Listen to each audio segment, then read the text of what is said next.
Speaker, अभी हम knows lobby में बैठे थे और टीवी पे आ रहा था कि मरियम नवाज शरीफ साहिबा को गिरफ्तार किया गया।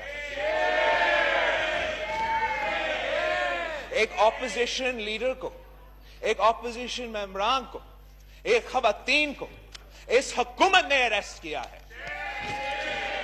जनाब स्पीकर, मेरे खानदान इस मुल्क में नस्लों से सियासत कर रहा है।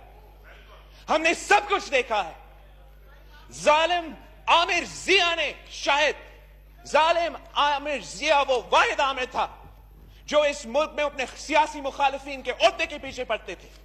और फिर से ये नया आमिराना नया पाकिस्तान में हम पहली दफा ये देख रहे हैं कि आप इतने बेगैरत हो, इतने बेगैरत हो। इस इल्फाज को निकाला जाए, ईवान की कार्रवाई से निकाला जाए इसको। तारीख याद रखेगा कि इमरान खान जो कि इंसाफ का बात करता था, जो इंसाफ की बात करता था, जो इस मुल्क के नौजवानों को कहता था कि मैं इंसाफ करूंगा, मैं सबको मौका दूंगा,